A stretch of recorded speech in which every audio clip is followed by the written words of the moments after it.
Jesus, na casa de Deus, servir ao Senhor, estar de forma contínua, orando, buscando, né?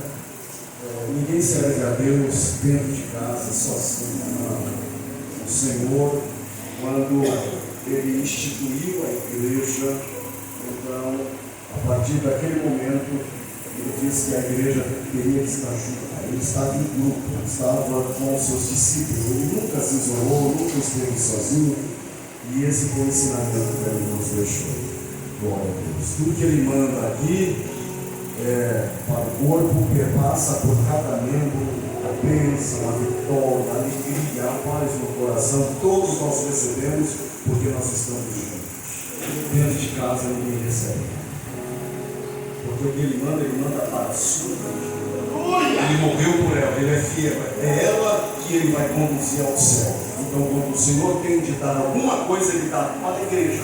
Agora, se eu estiver aqui, como membro do corpo, na sua completude, tudo que passa, flui pelo corpo, pela pessoa do Espírito, que flui no corpo, como sangue que circula, então todo nutriente eu também recebo, você recebe. Amém? Quem pode dar glória a Deus por estar aqui nesta noite? Eu louvo a Jesus por estar aqui, louvo ao Senhor pela vida do pastor João, da pastora Adriana, do pastor Gutenberg, sua família, missionária Luzia, todos os obreiros, obreiras, os diáconos, presbíteros, todos que estão conosco, estão adorando a Jesus sempre neste lugar. Que Deus continue abençoando a vida de cada irmão, em nome de Jesus, e pela sua vida, por você estar aqui nesta noite. Há um Deus importante, Ele é tão importante que Ele dá importância à sua vida. Glória a Deus. Então nós não estamos aqui porque somos importantes, é porque Ele é importante e dá importância à sua vida. Glória a Deus. Aleluia. Então a sua vida de fato tem valor, a sua alma tem valor. Glória a Deus. E é por isso que Ele nos dá seu Espírito, sua palavra, visando, olhando, querendo a nossa alma, porque Ele possui a nossa alma é de Cristo. Glória a Deus. Amém? A minha alma é de Cristo, a sua é de Cristo. A minha alma não é do mundo, a minha alma não é de Satanás, ela é de Cristo Jesus. Aleluia. E por isso o Senhor depositou nesta alma que lhe pertence um grande valor. E Ele disse que não adianta ganhar o mundo inteiro e perder a sua alma. Ele comparou o valor do mundo ao valor da alma. Glória a Deus. Amém? Pô, irmão, coisa boa, o Senhor tem falado conosco, mas o Senhor vai continuar falando através de sua palavra. Lucas, capítulo de número 3, versículo de número 38. Depois continuaremos a leitura no capítulo 4, do 1 até o versículo de número 8. Lucas, capítulo de número 3, versículo de número 38. Depois, capítulo 4, versículo 1, 2, 3, 4, 5, 6, 7 e 8. Eu vou ler do 1 ao 8 do capítulo 4, para que os irmãos que não têm tanta familiaridade com a Bíblia possam compreender o que nós vamos falar, tá bom? Mas a leitura do capítulo 3 e o versículo 38 é de suma importância que você preste atenção nessa leitura do versículo 38, tá bom? Ela é importante que você preste atenção no que está aqui no versículo do número 38. Todos acharam? Amém? Capítulo 3, 38 em diante. E Cainã de Enos, e Enos de Sete, e Sete de Adão, e Adão de Deus. Vou repetir para você prestar atenção, e esse texto aqui é de importância dentro daquilo que nós vamos falar. E Cainã de Enos, e Enos de Sete, e Sete de Adão, e Adão de Deus. Capítulo 4, versículo 1 em diante. E Jesus, cheio do Espírito Santo, voltou do Jordão e foi levado pelo Espírito ao deserto, e 40 dias foi tentado pelo diabo, e naqueles dias não comeu coisa alguma. E terminado eles, teve fome. Disse-lhe o diabo: se tu és filho de Deus, dize a esta pedra que se transforme em pão. E Jesus lhe respondeu dizendo: está escrito que nem só de pão viverá o homem, mas de toda a palavra de Deus. E o diabo o levou a um alto monte, mostrou-lhe no momento de tempo todos os reinos do mundo, e disse-lhe o diabo: dar-te-ei a ti todo este poder e a sua glória, porque a mim foi entregue, e eu dou a quem quer. Portanto, se tu me adorares, tudo será teu. E Jesus respondendo, disse-lhe: vai-te para trás de mim, Satanás, porque está escrito: adorarás o Senhor teu Deus, e só a Ele servirá.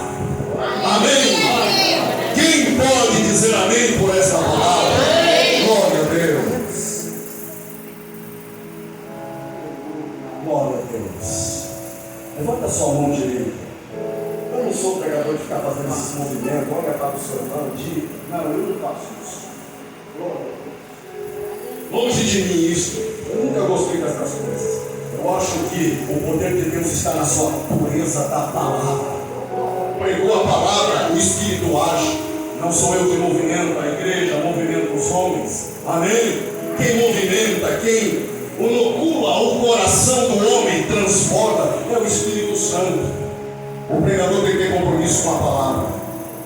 Se o homem tem compromisso com a palavra de Deus, ela é ministrada pelo Espírito de Deus, e o Espírito Santo se encarrega de fazer a obra que ele tem para fazer e realizar. Amém? Levante sua mão assim comigo. Diga: Senhor, eu creio na tua palavra. Fala comigo nesta noite. Eu careço, eu necessito ouvir a tua voz nesta noite. Fala comigo, Senhor, porque eu ouço a tua voz nesta noite. Dê glória a Deus.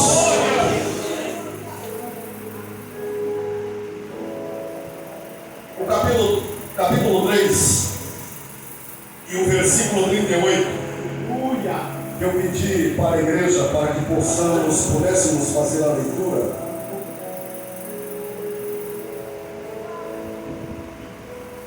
É uma explicação, é uma revelação, é um ensinamento, é um título deste autor do Evangelho de Lucas, propriamente dito. Lucas é o autor desse evangelho, e ele faz isso de forma proposital, há um propósito, para que ele escreva a genealogia de Jesus Cristo antes da tentação, da narrativa da tentação. Primeiro ele descreve a genealogia de Jesus, a árvore histórica, a raiz histórica de sua descendência, da onde Jesus veio, de qual família ele veio. E a genealogia, no versículo 23 do capítulo 3, começa: e o mesmo Jesus começava a ser de quase 30 anos. Ele começa a genealogia falando de Cristo, falando de Jesus, e termina falando de Adão. No 23, ele encabeça, ele inicia a genealogia falando de Jesus como o primeiro, o cabeça, e termina a genealogia falando de Adão, Adão de Deus, e depois ele narra a tentação. Porque ele começa a genealogia com Jesus e termina com Adão, e depois fala sobre a tentação, porque Adão foi o primeiro homem. Adão foi o primeiro homem, e Adão nos fala da humanidade, se fala do homem, e Jesus é do Éden foi o primeiro. Jesus não é o segundo Adão. A Bíblia diz que ele é o último Adão. O último.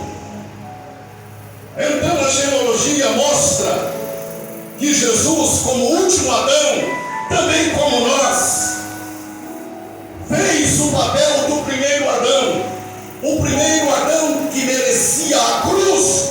Então o último Adão, Jesus, toma a responsabilidade do primeiro Adão e morre na cruz, sendo o último Adão, mas tomando a responsabilidade do primeiro Adão.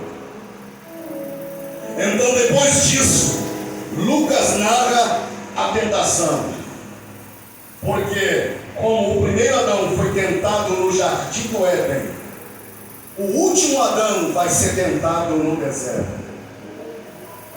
Ele vai ser questionado no deserto. Ele sofrerá embate no deserto. Ele sofrerá guerra no deserto. Ele sofrerá tentações no deserto, porque ele, como 100% Deus, é 100% homem e é suscetível, como homem, sofrer as tentações como o último Adão, como o primeiro Adão sofreu no jardim do Éden. Só que o primeiro Adão no jardim do Éden andava entre as árvores, entre os frutos, havia água em abundância, havia 4 rios no jardim do Éden, para se banhar, para tomar banho, para beber, para se refrescar no calor do dia. Havia abundância de água que umedecia a terra dava sua semente, dava o seu fruto. Não era necessário semear, apenas lavrar a terra. Havia frutas em abundância. Havia deleite, prazer em viver nesta terra de abundância, aonde havia ouro, pedras preciosas.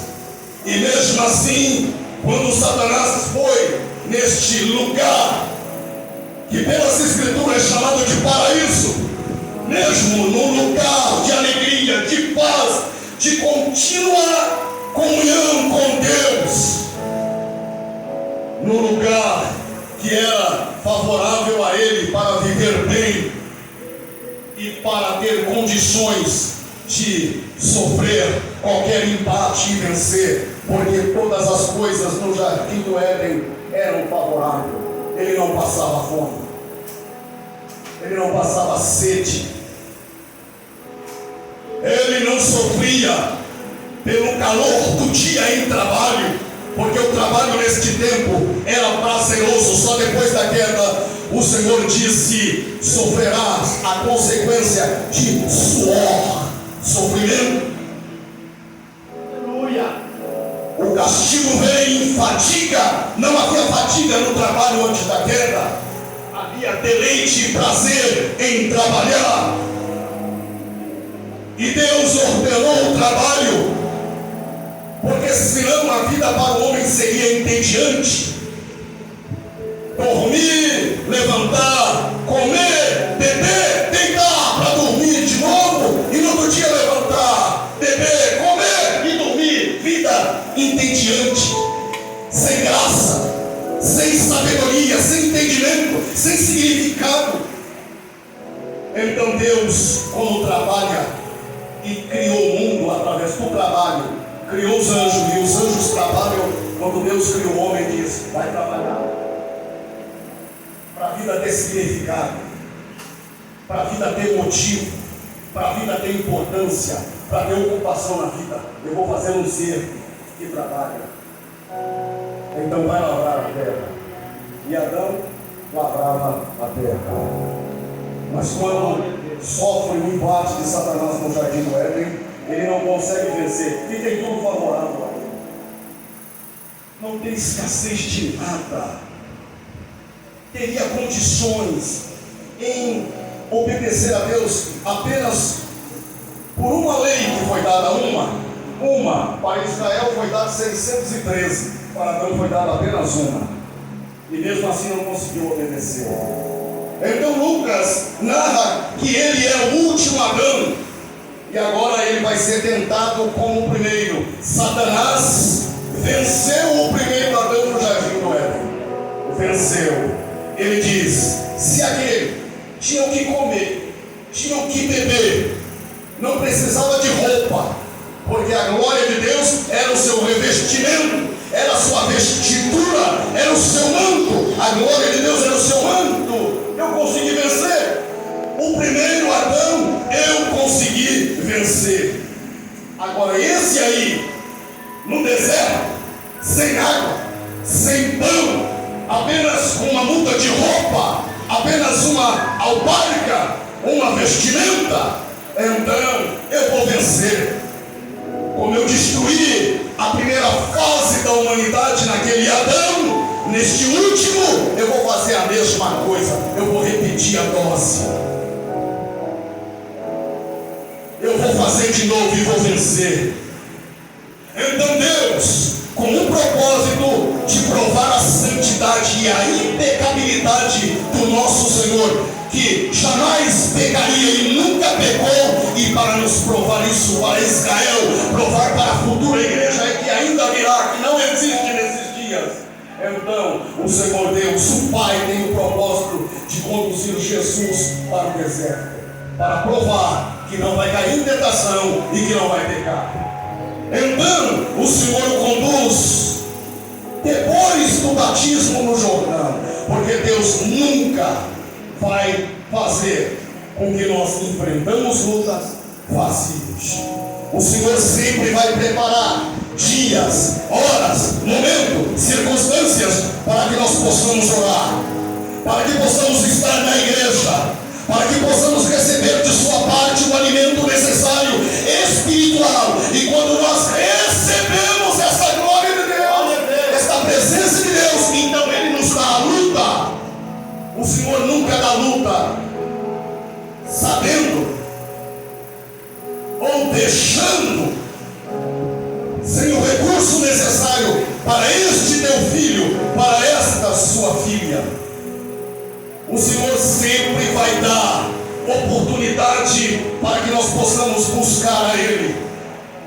Por isso, o Senhor o batiza através de João Batista, em cumprimento da justiça das Escrituras, para que ele seja batizado nas águas. Para que, se batizando nas águas, venha sobre ele de forma corporificada o Espírito Santo e enche a sua vida. E enchendo a sua vida, agora ele está equipado, preparado para enfrentar o deserto. Número 2, enfrentar Satanás no deserto, porque não é fácil, já não é fácil enfrentar deserto. Imagine enfrentar deserto enfrentando trevas. Está desempregado é uma coisa, está faltando alguma coisa dentro de casa é uma coisa, está faltando o sapato, o paletó, a gravata, a condição financeira de pagar a energia, a conta de água é uma coisa, mas passar por este tipo de deserto e além disso enfrentar embate de Satanás contra a nossa vida, a luta é em dobro. Jesus vai enfrentar deserto, e além de enfrentar deserto, vai enfrentar o príncipe das trevas. Jesus, sabendo disso, o Espírito conduz ele para o Jordão,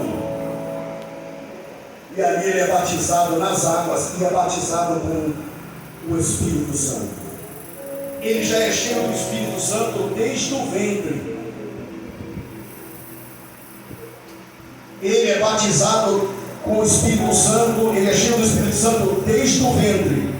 Mas o Espírito vem em forma corpórea de pomba sobre ele no Jordão, porque aquilo ali não é batismo, é consagrando ele a profeta, a sacerdote e a rei, porque vai cumprir agora esses ministérios na sua vida. Então o Espírito vem, como os reis eram consagrados, como os profetas eram consagrados, como os sacerdotes eram consagrados.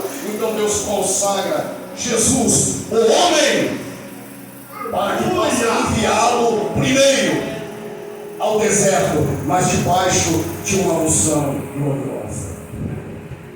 O que Deus mais deseja é que quando nós enfrentamos a luta, enfrentamos ela, mas debaixo de uma consagração gloriosa e vitoriosa sobre a nossa vida. Deus não quer que nós enfrentamos luta vazio de Deus, vazio do Espírito de Deus, vazio da palavra, vazio da sua presença. E não adianta nós dizermos, ai que vontade de sumir, porque se você for daqui para a China, a luta vai atrás. Quando Deus prova o homem, não adianta ele correr para a esquerda ou para a direita, a luta vai atrás, porque Deus que prova a sua igreja, prova o seu filho, prova a sua filha. E não tem como escapar da prova. O que Deus mais quer é que, ao passarmos pela prova, estejamos na sua presença. Glória a Deus. E sejamos cheios do Espírito de Deus. Glória a Deus. E o Senhor o conduz para o deserto. E por que Deus coloca a prova em nossa vida, mesmo para quem é cheio do Espírito Santo? Não é cheio, não é santo, não anda na presença, não vai para a igreja, não é fiel. Mas por que tanta prova? Por que tanta luta? Glória a Deus. Jesus, como homem tão consagrado, tão santo, mas mesmo assim o Espírito, depois de consagrá-lo, o conduz para o deserto. Por quê? Porque ele vai enfrentar a cruz, ele vai enfrentar a maior luta como homem na terra. Para vencer a cruz, para vencer a batalha, somente 40 dias orando sem cessar. 40 dias jejuando, porque para enfrentar o que vai vir, só oração, só consagração, só jejum, só compromisso com Deus, durante longos e longos 40 dias, sem cessar, sem comer, orando, porque a luta que vai vir é necessário grandes e longos períodos de consagração e oração como nunca. Aleluia, glória a Deus. Glória a Deus. Talvez até aqui eu estou falando, você não está entendendo. Eu vou falar mais simples. Deus vai fazer com que você volte a se consagrar, a orar, a buscar, porque a luta está aí, mas você vai vencer cheio da presença, orando, cantando, estando na igreja, servindo, louvando, adorando a Deus.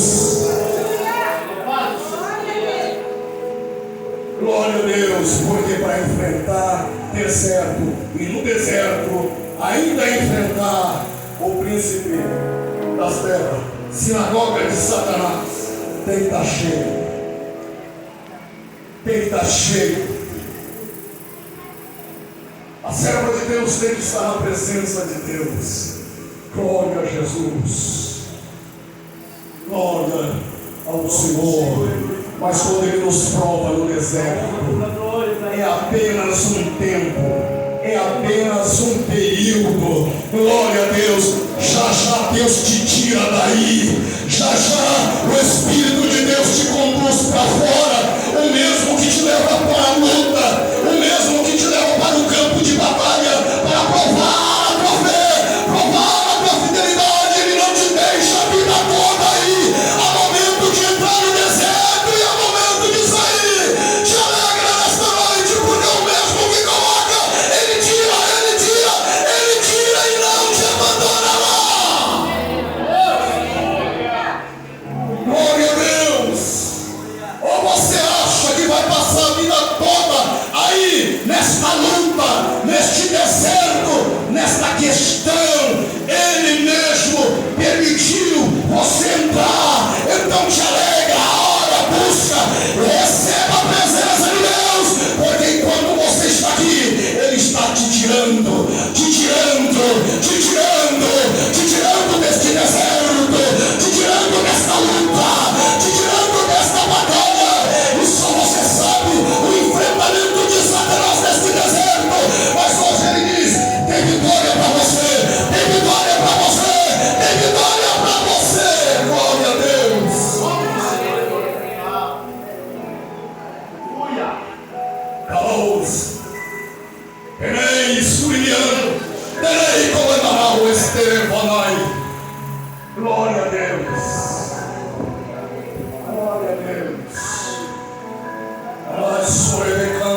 em imãs, está tocando na sua saúde. Glória a Deus, glória a Deus. O Espírito de Deus está tocando em algumas irmãs, está tocando na tua saúde nesta noite, está tocando na tua vida, na tua saúde. Deus está restaurando saúde de pessoas neste lugar. Glória a Deus, glória a Deus. Satanás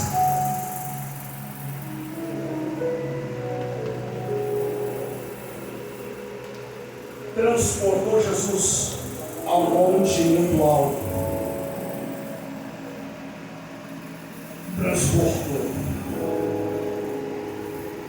Transportou todo mundo. Satanás desafiou tanto o nosso Senhor no deserto que o transportou. Já parou para pensar? Poder de transporte. Eu não estou aqui exaltando o poder de Satanás, não. Eu fui chamado para exaltar o poder do meu Deus. A verdade é, Satanás nunca nas Escrituras foi chamado de terrível. Nunca, jamais. O nosso Deus foi chamado, Satanás foi chamado de terrível. Mas o meu Deus, em todas as Escrituras do Antigo Testamento, é chamado de terrível. Ele sim é terrível. Glória a Deus. Então aquele que serve ao Senhor habita na luz, para que a luz de Cristo brilhe sobre a tua vida. Ele não tem que ter medo das trevas, porque ele é guardado pela luz, ele é guardado pelo Espírito, ele é guardado pela presença, ele é guardado pela palavra de Deus. Glória a Deus. Mas ele transporta Jesus a um monte muito alto, e por sinal, no pináculo do templo, e diz para Jesus: está vendo isso aí, ó? Toda a terra e todo o seu reino eu te dou. Você quer? Eu lhe dou, porque a mim, na queda de Adão, ele é o governante, mas quando eu derrubei o primeiro Adão, toda a terra e todo o seu reino, com a sua glória é meu, e eu dou a quem eu quiser. E agora, cultue a mim, sirva a mim, se prostra diante de mim, e eu vou te dar toda a terra com os seus reinos e com as suas glórias pertencentes aos seus reinos. Faça de mim o seu Deus, faça de mim o seu mentor, faça de mim o seu rei, faça de mim o seu príncipe, o seu governante. Então não precisa ir para a cruz, não enfrente esta luta, não compre esta guerra de Calvário, não vá para lá, não precisa ir para a cruz para ganhar os povos, não precisa ir para o conceito, a ideia do Calvário para ganhar a glória dos reinos, para ganhar os gentios, para ganhar os povos. Eu lhe dou. Não precisa, rejeite a cruz, rejeite esta batalha, rejeite esta guerra. Não precisa de guerra. Precisa de guerra não. Não precisa de luta não. Não precisa de enfrentamento não. É só cultuar a mim. Faça de mim o seu Deus. Sirva-me. Vem para as trevas. Vem para o mundo, vem para o pecado, vem para o meu lado, vem para o meu território. Então eu te darei de forma muito simples, somente te darei, toma posse. No Salmo capítulo 2, Salmo de número 2, não capítulo, mas número 2, versículo 8, há uma profecia para Jesus. Pede as nações por herança, que eu te darei. pede-me as nações por herança, que eu te darei. Jesus tinha uma promessa de possuir de Deus toda a terra, todos os reinos, enfrentando a cruz. E Satanás sabia disso, da profecia. Glória a Deus. Mas Jesus disse: não, eu só adoro um, eu só sirvo um, que é Deus. Eu não preciso da sua oferta.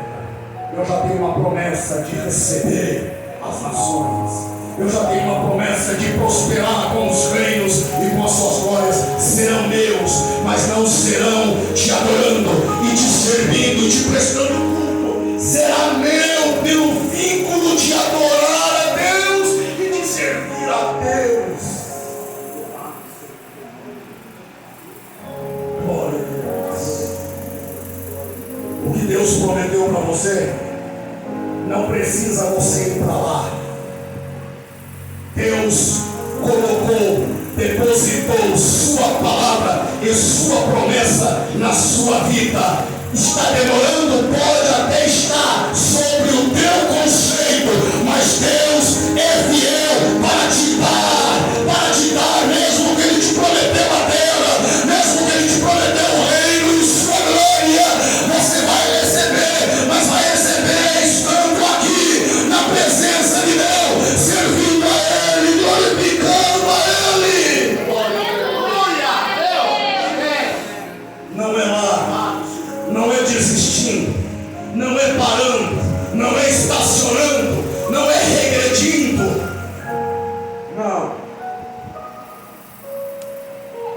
Não, porque Satanás oferece oferta para te dar aquilo que se compara àquilo que Deus te prometeu. Se uma vez você parar, você estacionar, você regredir, paralisar, glória a Deus, mas é na presença de Deus que você vai conquistar a bênção que Ele te prometeu. É na presença dEle que você vai receber aquilo que Ele tem te prometido. Fica firme, permaneça, cante agora, sirve, pregue. Deus é fiel para lhe dar.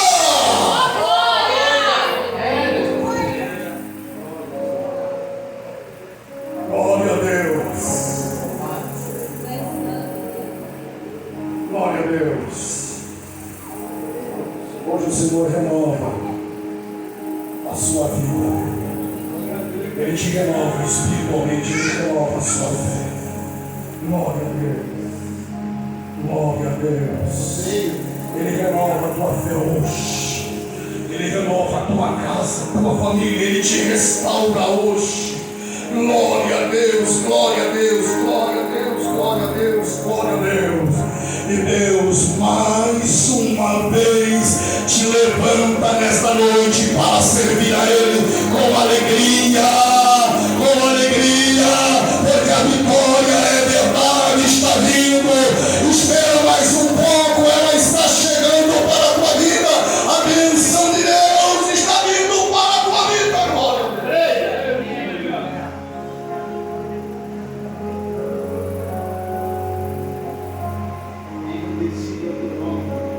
Glória a Deus.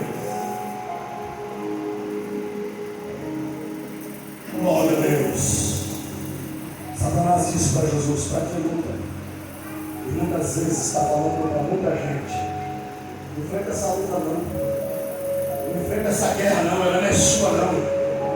Esmoreça, pare que eu te dou. Não precisa orar tanto que eu te dou. Você vai conseguir, não precisa das coisas de Deus. Glória a Deus. Mas hoje o Senhor renova a sua fé e te dá uma fé tremenda. Aleluia. A mulher do fluxo de sangue, ela nunca ouviu de um escriba, ela nunca ouviu de um sacerdote, ela nunca ouviu ouviu de um rabino. Ela nunca ouviu e nem leu na Torá. Não há nenhum preceito, não há nenhuma ideia em que, se tocar nas vestes de Jesus, ela seria curada. Ela nunca leu isso em lugar nenhum, porque não existe. Não existe esse preceito, não existe esse conselho bíblico. Ninguém ensinou ela sobre isso, porque nunca existiu ensinamento sobre isso. Mas ela tinha fé, e a fé dela lhe deu, visão espiritual, percepção, sabedoria, entendimento. E ela disse com a sua fé: se eu somente tocar. Ela não leu em lugar nenhum este ensinamento, que se tocasse na vestimenta do mestre seria curado. Se tocasse no seu corpo, ele seria curado, ela seria curada. Ela nunca recebeu ensinamento dizendo que se ela tocasse na alma do manto, ela receberia a bênção. Nunca ela encontrou essa prescrição. Mas a fé que ela possuía, pastor, era tremenda. E ela, com essa fé, ela disse: se eu somente tocar. A fé que ela tinha lhe deu uma sabedoria que nenhum preceito lhe deu naqueles dias, que nenhum conhecimento da época espiritual lhe deu. Mas ela tinha uma fé visionária. Ela disse: eu somente tocar. Deus criou nela, em Cristo, a possibilidade de tocar nele e receber a cura. Foi nela que foi criado a possibilidade e a real possibilidade de tocar no mestre e ser curado. Glória a Deus. Se você crê, Deus vai te dar uma fé tão ampla nesta noite. Vai te dar percepção espiritual. Deus vai recuperar muita gente aqui nesta noite. Pastor João, Deus vai recuperar muita gente aqui nesta noite, lhe dando visão espiritual pela fé, pastor João, pastor Adriana. Neste lugar, Deus vai dar para pessoas visão espiritual, porque perdeu, mas o Senhor vai lhe dar de novo, vai lhe dar de novo, vai lhe dar de novo, vai lhe dar discernimento das coisas de novo, para você servir a Ele. Glória a Deus. E quando ela toca, o Senhor disse para ela: a tua fé te salvou. Pastor, a vida inteira eu escutei isso e nunca entendo o que significa a fé salvou. Ela foi salva para a salvação? Não, não é isso. Jesus está dizendo, está escrito na linguagem do Mediterrâneo, daqueles dias. É difícil de entender um pouco mais hoje. Mas o que Jesus está querendo dizer é assim: filha, a tua fé fez possível a tua cura. É isso, a tua fé te salvou. Ele está dizendo: a tua fé te fez possível a tua cura, porque você creu, então você recebeu. Em Marcos 9, o pai leva um menino para Jesus e diz: os teus discípulos não conseguiram expulsar. Ele se joga no fogo, ele se joga na água. Eu não sei o que eu faço, me ajuda, Senhor. Se tu podes. Jesus diz para ele: se tu podes, não joga a responsabilidade para mim, não. É se tu creres. Ele chega e Jesus diz: se tu podes. E Jesus olha para ele: se tu creres. Ele diz: Jesus, se tu pode. Não, se tu creres, se tu creres, eu posso, eu sou o Messias, eu quero saber. Se tu creres, então receberás. Então o homem, o pai do menino, diz: Senhor, me perdoa na minha incredulidade. Porque ele chega em Jesus e joga a responsabilidade para Jesus. Se tu pode não. É se você crer. Eu posso. Só que eu quero saber se você crê. Escute isso aqui. 8h30 eu vou terminar. Escute. Se você crer, Ele acredita em você. É isso que Jesus está falando. Se eu posso, não. Eu posso. É se tu creres. O negócio aqui é se